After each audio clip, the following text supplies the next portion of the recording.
შეგიძლიათ გითხრათ ამ წუთისთვის ეს არჩევნები ჩაითვლება თუ არა ჩატარებულად, იმიტომ რომ ინფორმაცია ამ წუთას ჩვენ არ გვაქვს, ჩართვა ჰქონდა ჩვენი ჟურნალისტის და ისიც ელოდება პასუხს. თქვენ რა ინფორმაცია გაქვთ, იმიტომ გისვამთ ამ შეკითხვას, რომ ხართ სტუდენტური თვითმმართველობის წარმომადგენელი, იქნებ გქონდეთ ცნობები. კიდევ ერთხელ მოგესალმებით, საღამომშვიდობის. რასაკვირველია დღეობით და ამ მომენტისათვის ცნობილი არის, რომ აუდიტორია 115-ის მიერ მოხდა ზუსტად 9 საარჩევნო უბნის პიკეტირებაში არ გულისხმობ, რომ მოხდა შიგნით შეჭრა, უშუალოდ მოხდა უბნის მიმდებარე ტერიტორიის დაკავება და შესაბამისად 3-4 საათი კიდევ როცა იყო დარჩენილი დრო, რომ სტუდენტებს ესარგებლათ საკუთარი აქტიური საარჩევნო ხმის უფლებით, ვეღარ მოახერხეს ხმის მიცემა, იქიდან გამომდინარე რომ უბნები დაიკეტა და შეწყდა ხმის მიცემის პროცესი. 6 საათზე შეწყდა მიახლოებით, ასე იყო განსაზღვრული. 10 წუთით ადრე კი შეგვატყობინეს, რომ 0.11 უბანი თითქოს და გაიხსნა, აღდგა, თუმცა რასაკვირველია 10 წუთი საკმარისი არავისთვის არ არის, რომ შევიდეს და ხმა მისცეს ასურელ კანდიდატს. ძალიან ბევრი კითხვა დაისვა იმასთან დაკავშირებით, ჩაითვლება თუ არა არჩევნები ჩატარებულად, ჩაიშლება თუ არა ზოგადად არჩევნები და ასე შემდეგ.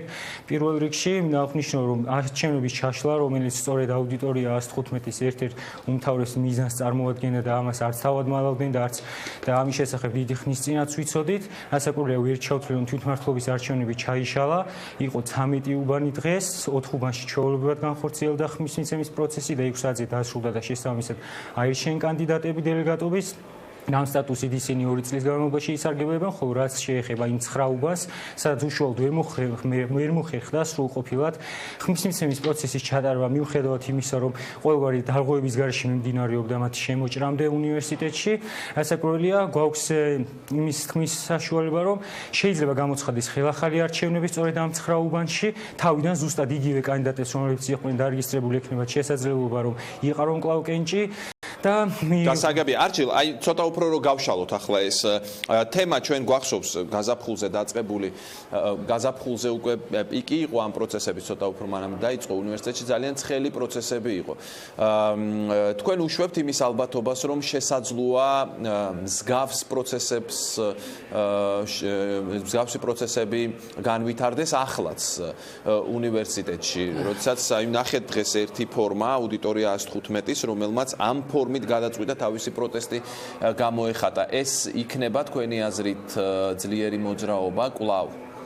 პირველ რიგში, როდესაც ვსაუბრობთ მარტში განვითარებულ მოვლენებს და დღესდღეობით შესაძლო განვითარებულ მოვლენებთან დაკავშირებით, აუცილებლად უნდა შევადროთ თუ რა განსხვავება. პირველ რიგში უმთავრესი განსხვავება არის დღეს თუ ვინ წარმოადგენს ადმინისტრაციას. იმ შემთხვევაში, სწორედაც ვისაც უპირისპირდება და სტუდენტური თვითმმართველობა იყო იმჟამინდელი რექტორი ვლადიმერ პაპავა, რომელიც მაქსიმალურად ხელს უწყობდა, რომ ორ სტუდენტურ ძალას შორის ყოფილიყო ხიდჩატეხილობა და ისინი ერთმანეთს დაპირისპირებოდნენ და არაერთხელ მოხდა მისი მხრიდან სხვადასხვა პროვოკაციები და პროვოცირება იმის, რომ სტუდენტები ერთმანეთს დაპირისპირებდნენ. ის არაფერს აკეთებდა იმისთვის, რომ დაპირისპირება თავიდან აეცილებინა და ამავდროულად სტუდენტურ თვითმმართველობასაც განსაზღვრული მოთხოვნები ჰქონდა რექტორის მიმართ და თავადაც აქტიურად იყო ჩართული ამ კუთხით პროცესებში. დღესდღეობით სტუდენტურ თვითმმართველობას რეალურად არ სურს, რომ რაიმე ტიპის დაძაბულობა შეიქმნას უნივერსიტეტში, სურს, რომ ყველაფერი მშვიდ გარემოში მიმდინარეობდეს, რასაც ვერ ვიტყვი ჩვენს ოპონენტებზე, რადგანაც ისინი მარტიდან მოყოლებული თითქმის არ ცვლიან საკუთარ დამოკიდებულებას და საკუთარ გზებს თუ როგორ უნდა გადაწყვიტონ პრობლემები, იყო გარკვეული გამონათებები, იყო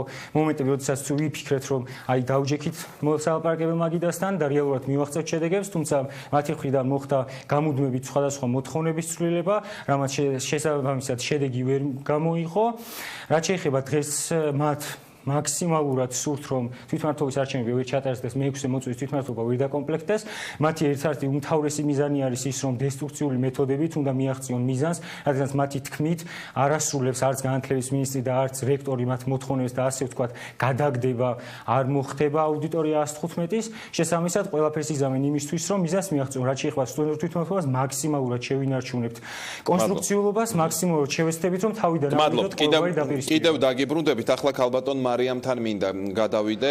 პოზიციები ქალბატონ მარიამ თქვენთვის ცნობილია, ახლა უსმენდით სტუდენტური თვითმმართველობის წარმომადგენელს, რაც შეეხება აუდიტორია 115-ს, მას აქვს მოთხოვნები და ასევე ისინი მიიჩნევენ, რომ ხელისუფლებამ ამ მოძრაობის წარმომადგენლები მოატყუა.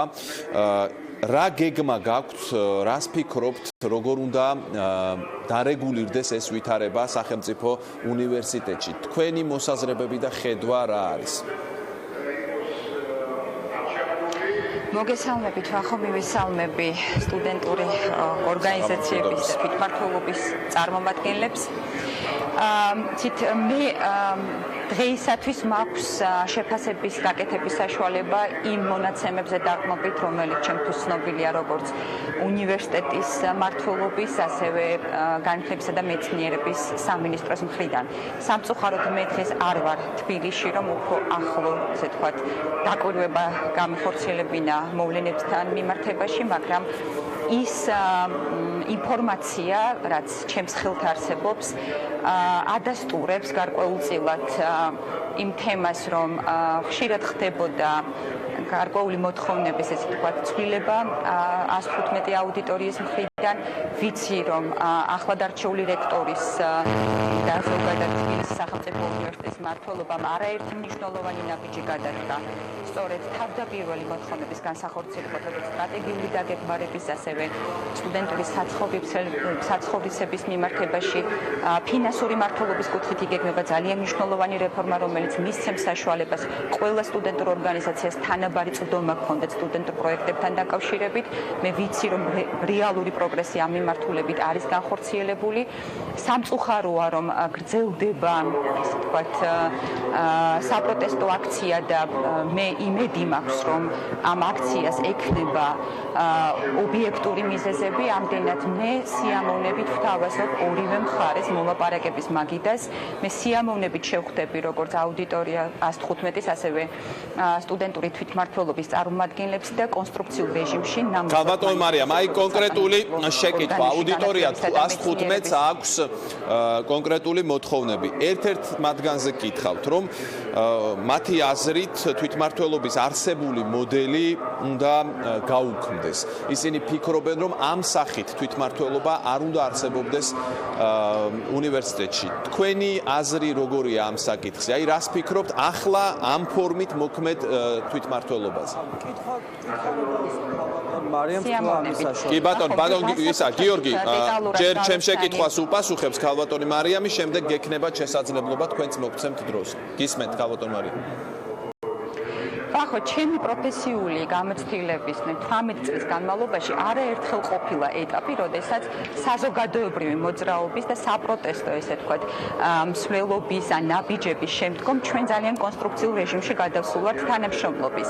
და სწორედ აი მსგავსი პროცესი, როგორც სტუდენტების, ასევე სამოქალაქო საზოგადოების ჩართულობა ჩემთვის არის ძალიან საინტერესო. ამდენად ამ მოთხოვნებს მე ძალიან კრიტიკულად გავეცანი და როდესაც დაისვა საკითხი 55 მუხლის ცვლილებასთან დაკავშირებით უმაღლესი განათლების შესახებ კანონში მე გავეცანი აღნიშნულ მუხლს.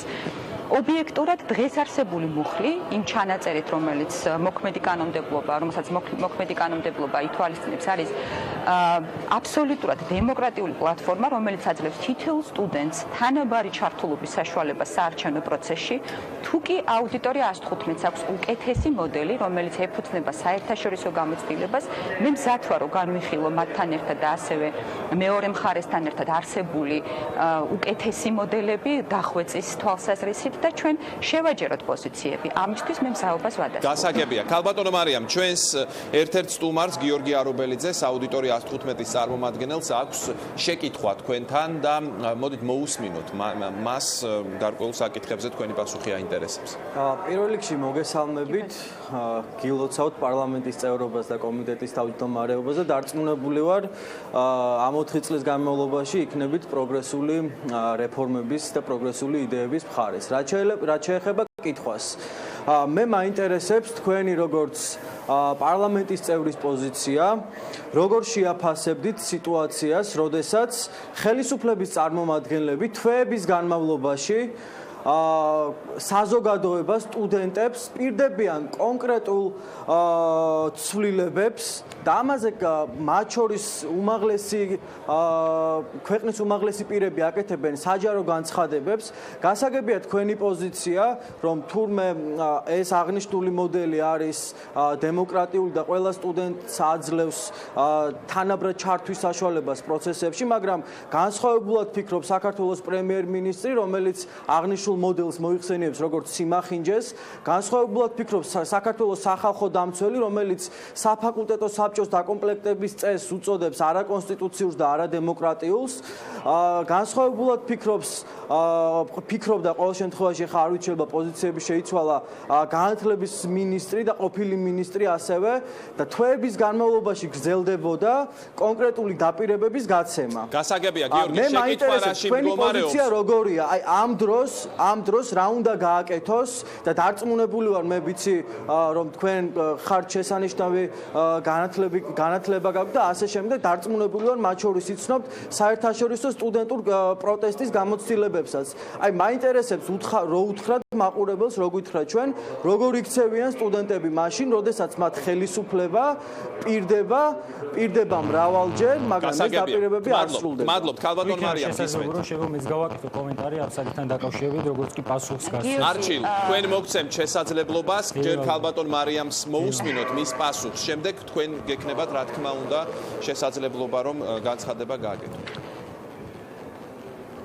გიორგი მე გთავაზობთ კონსტრუქციულ დიალოგს თქვენ ისევ ცდილობთ რომ მოახდინოთ მანიპულაცია სხვადასხვა განცხადებებთან დაკავშირებით და ეხლავე გეტყვით 55 მუხლი ვახოს ვთხოვ პირდაპირ ეთერში თუ შეიძლება რომ უმაღლესი განათლების კანონიდან აღნიშნული მუხლი წაიკითხონ რომელიც პირდაპირ მიუთითებს, რომ ფარული კენჭისყრით თანაბარი უფლებით პირდაპირი მონაწილეობით არჩევნებში თითოეულ სტუდენტს აქვს მონაწილეობის მიღების უფლება. ეს აბსოლუტური გარანტია თითოეული სტუდენტის.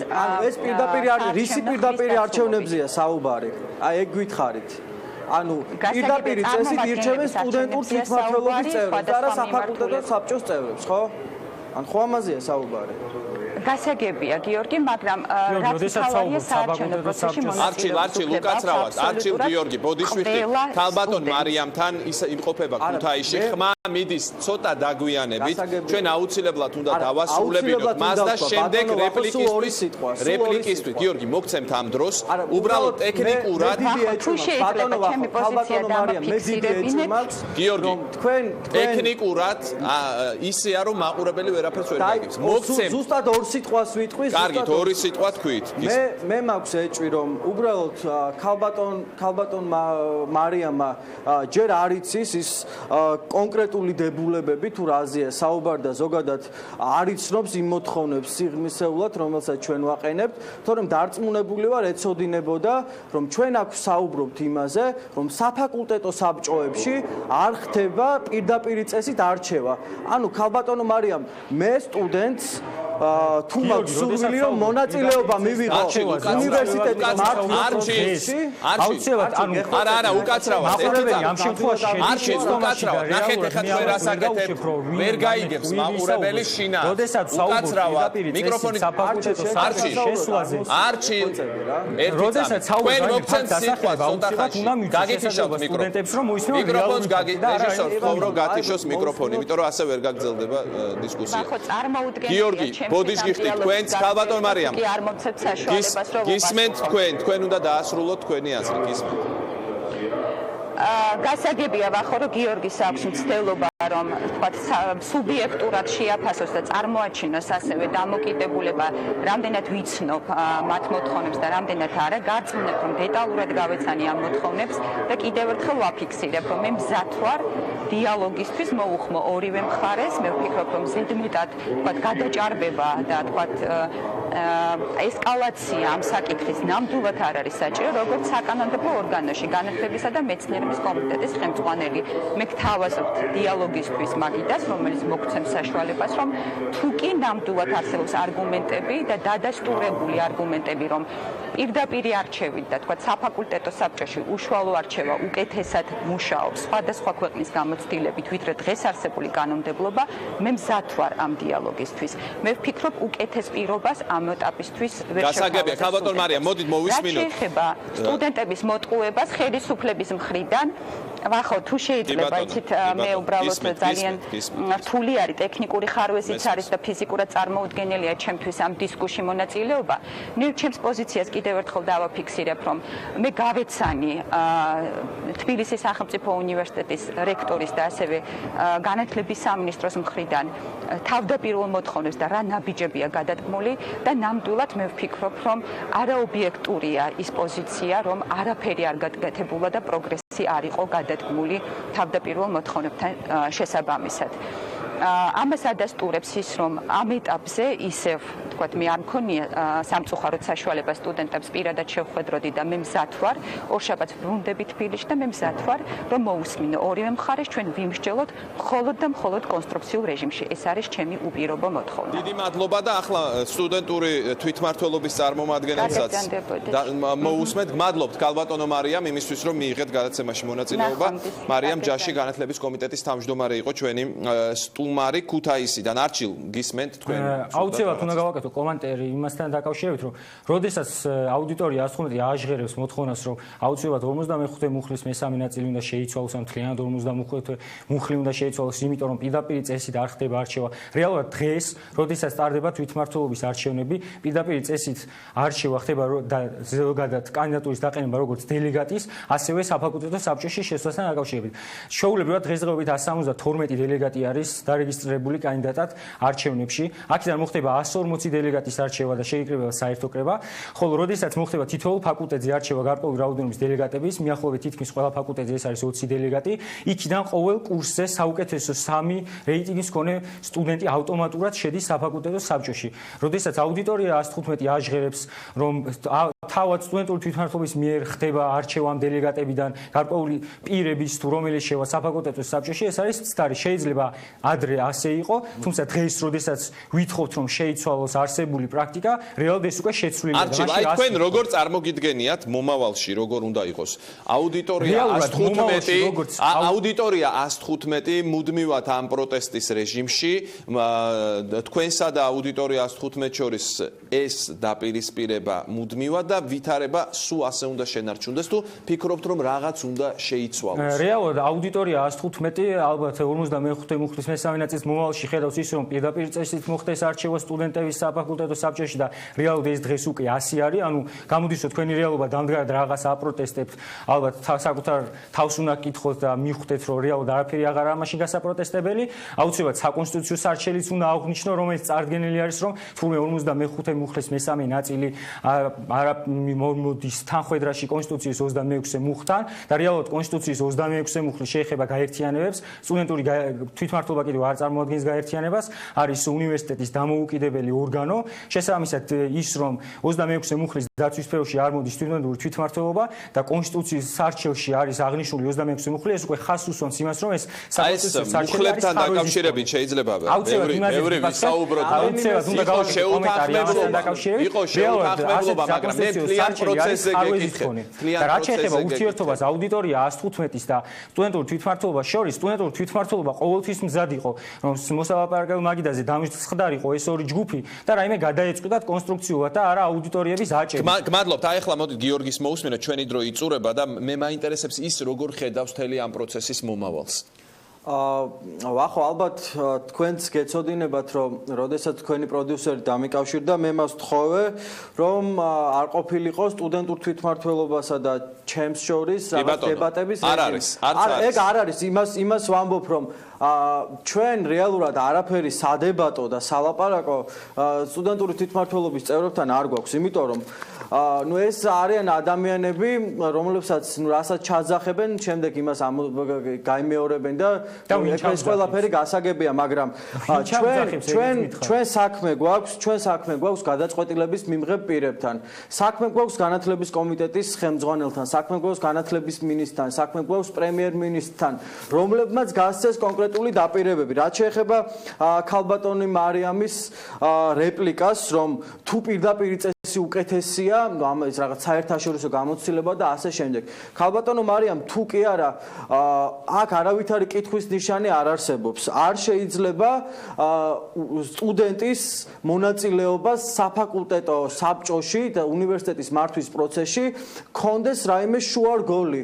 ამას ამბობს სახალხო დამცველის რეკომენდაცია, ამას ამბობს სხვადასხვა არასამთავრობო ორგანიზაციები და ასე შემდეგ. რაც შეეხება კომუნიკაციას, ბუნებრივია ჩვენ მზად ვართ განათლების კომიტეტის თავმჯდომარესთან და ზოგადად განათლების კომიტეტთან შესახვედრად ჩვენ უფრო მეტიც გუშინ გავავრცელეთ განცხადება, სადაც მოუწოდეთ განათლების კომიტეტს, რომ უახლოესი 2 დღის განმავლობაში მომხდარიყო ის შეხვედრა, რომელზეც ქალბატონი მარიამი საუბრობდა, ოღონდ აქ ერთი ფაქტია აღსანიშნავი, რომელთაც დავიწყე, ჩვენ სტუდენტურ თვითმმართველობასთან არაფერი არ გვაქვს სალაპარაკო და გასარკვევი. ჩვენ სალაპარაკო გვაქვს გადაწყვეტილების მიმღებ პირებთან. შესაბამისად, თუ მსგავსი შეხვედრა შედგება და მე დარწმუნებული ვარ შედგება, იმიტომ რომ აუცილებელია დაიწყოს რეალური ცვლილებები და ამ პროცესში ჩაერთოს საქართველოს პარლამენტი და ბუნებრივია განათლების კომიტეტი. ეს შეხვედრა შედგება არ სურს ეს ცვლილებები თუ ვერ რისკავს ამ ცვლილებების განხორციელებას. აი თქვენ როგორი შთაბეჭდილება გჭებათ მთელი ამ პროცესიდან? სიმართლე რო გითხრათ, მე დღეს, როდესაც უსმენდი თუნდაც უნივერსიტეტის რექტორის, თუნდაც განათლების მინისტრის განცხადებებს, ისინი ამბობდნენ იმას, რომ დიახ, კანონში უნდა შევიდეს ცვლილებები. მე მოусმინე დღეს სხვადასხვა არასამთავრობო ორგანიზაციების, სახალხო დამცველის გამოხმაურებას დღევანდელ, სადაც ისინი ანალოგიურ საუბრობენ. მე მაქვს განცდა, რომ ხელისუფლება შესაძლოა იყოს მზად იმისთვის, რომ განხორციელდეს ეს ცვლილებები და აი მათ იციან, რომ სტრატეგია მზადება თბილისის სახელმწიფო უნივერსიტეტში. იციან, რომ თვითონაც არიან ჩართულები ამ პროცესში. ამ პროცესში რა თქმა უნდა ვარ ჩართულები, მუშაობთ სხვადასხვა კუთხით და ბუნებრივია ამ კუთხით სამუშაოები გაგრძელდება, მაგრამ ეს არავითარ კავშირში არ არის უმაღლესი განათლების შესახებ კანონში ცვლილების შეტანასთან. ეს კონკრეტული სამუშაო ჯგუფი შექმნილია უნივერსიტეტში შიდა პრობლემების მოსაგვარებლად. შიდა სამეცნიერო სამუშაოების დასაქმებად. ანუ ორი სხვადასხვა საკითხია ეს. ჩვენ საუბრობთ სტუდენტური თვითმმართველობის რეფორმაზე, უმაღლესი განათლების შესახებ კანონში ცვლილების შეტანაზე, რომელიც ეხება არაერთ კონკრეტულ უნივერსიტეტს, არამედ ეხება ყველა სახელმწიფო უნივერსიტეტს. გმადლობთ ჩვენი სიტუაცია სხვა უნივერსიტეტებში. პრაქტიკულად ამოიწურა ჩვენი დრო. არჩილს თუ აქვს რაიმე დასამატებელი, მე შემიძლია ერთი წუთი დავამატებდი ერთ-ორ სიტყვას. პირველ რიგში, როდესაც საუბრობთ, რომ კანონში ცვლილება უნდა შევიდეს და შეეხოს არა მარტო თესეუს, არამედ ნებისმიერ უნივერსიტეტს, აუცილებლად მოდი იმ სტუდენტებსაც ვკითხოთ, რომელიც სხვა უნივერსიტეტის წარმომადგენლები არიან, იქნებ საერთოდ არ სურს გვასი ცვლილების განხორციელება. როდესაც საუბრობთ, რომ პროტესტი დღეს ჩაშლის მცდელობა და რამდენიმე უბნის დარბევა გამოიწვია იმან, რომ პირდაპირ წესით მოხდეს სტუდენტების არჩევა და რეალურად პირდაპირ წესით საფაკულტეტო საბჭოში დღეს უკვე ირჩევიან სტუდენტები, მაშინ რაღაც ვაპროტესტებთ და რაღაცა უჭედავთ კარებებს. და როდესაც სტუდენტური თვითმმართველობის შესახებ რაიმე მუხლის არაკონსტიტუციურობაზე ვსაუბრობთ, მაშინ რატო არ ვსაუბრობთ, რომ მათი ქმედებები მე-6 კორპუსის მეორეჯერ პიკეტირება, მე-3 კორპუსში შეჭირსწელობა, მაგრამ რომელიც წარუმატებლად დამთავრდა და მრავალი სხვა შემთხვევები, რომელიც მათ ქმედებებში ისახება, მაშინ ეს არ არის არაკონსტიტუციური ქმედება. გუშინ, როდესაც მე-6 კორპუსის აღება მოხდა, რეალურად მოგვიანებით გავრცელდა ინფორმაცია, რომ გაიგეს, რომ იქ არ იყოს არჩევნო უბანი და იყო მცდელობა მე-3 კორპუსის შესვლის, მაგრამ მე-3 კორპუსი დაკეტილი გახდა. გმადლობთ, ჩვენი საეთერო დრო ამოიწურა. გიორგი არობელიძე, აუდიტორია 115 და არჩილ ჯავახიშვილი, თბილისის სახელმწიფო უნივერსიტეტის სტუდენტური თვითმმართველობის წარმომადგენელი იყვნენ ჩვენი სტუმრები. გმადლობთ გადაცემაში მონაწილეობისთვის და მე დაგემშვიდობებით ორ შაბათამდე წინ რუიანი გელოდებათ ნინო შიჟილაშვილთან ერთად. ნახვამდის.